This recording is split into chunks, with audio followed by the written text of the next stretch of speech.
Today we're going to look at how to create your digital portfolio. So once you've gone into Classroom, you'll see that there is a sample digital portfolio that's been made for you. So make sure that you change the name of the file to your last name and digital portfolio. On your title page, you're going to have digital portfolio, and then right here where it says first name, last name, we're going to delete that and actually put in our first name and our last name. Down here in this bottom right corner, you'll see it says Fall 2018. This is actually Fall of 2019, so we're looking for the semester that you are currently in. And then whatever class you are. If you are a freshman, if you're a sophomore, if you're a junior or senior, you are going to label what you are.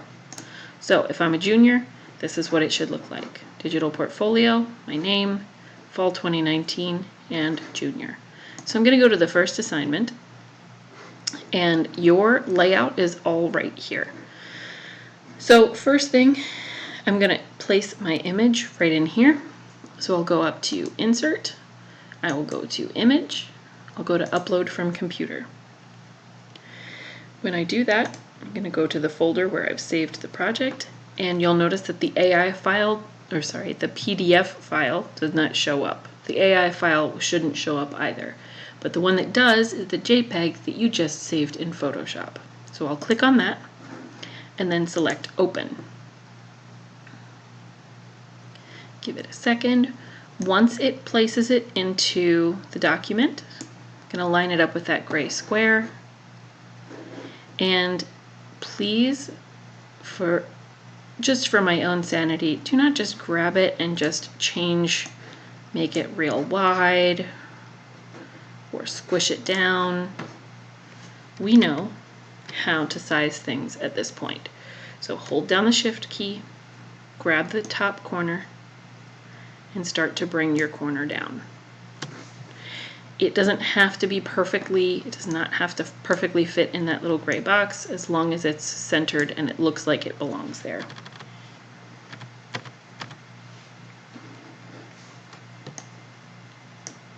Okay, then I'm going to go to your title.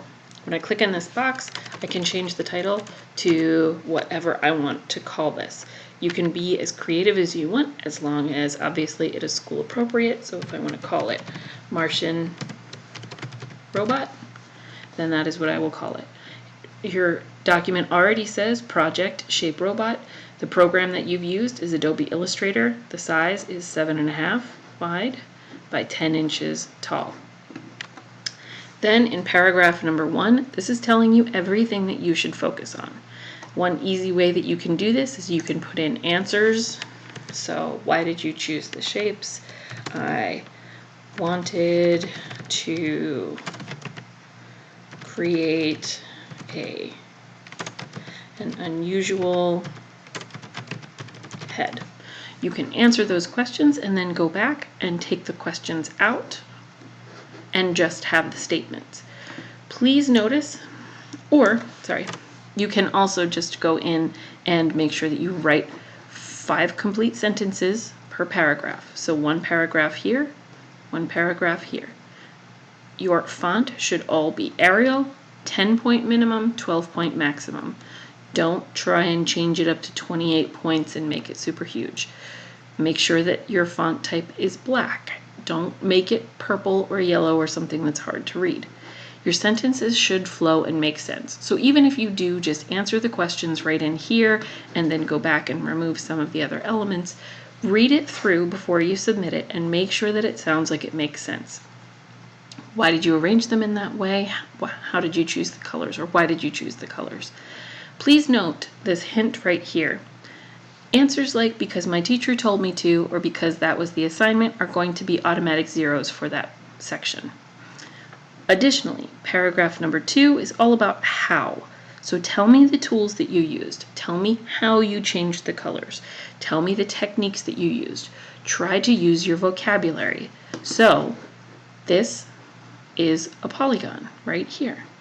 And then inside of that, you created a circle. You could talk about arranging your layers. You could talk about adding a stroke onto this shape and removing a stroke from this shape. You could talk about stars, talk about how you made a triangle. I want to know that you know how to use the program.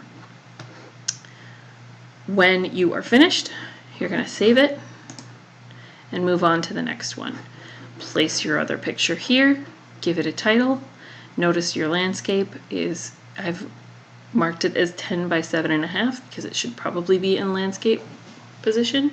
Unless yours is portrait, then you can change this. Same sort of format, 5 complete sentences, Arial font, 10-point minimum, 12-point maximum. And this time I want to know why you chose the picture that you chose to work with. Why did you arrange the elements in that way? Why did you choose those colors? How did you use the tools to create land elements? Explain how you used your layers. Be sure to use foreground, middle ground, background when you're talking about where you created things. Explain the techniques you used, arranging gradients, etc. And then your final one will be your tessellation, which we've gone over just briefly in class. So if you have any questions, send me an email and I will get back to you as soon as I can.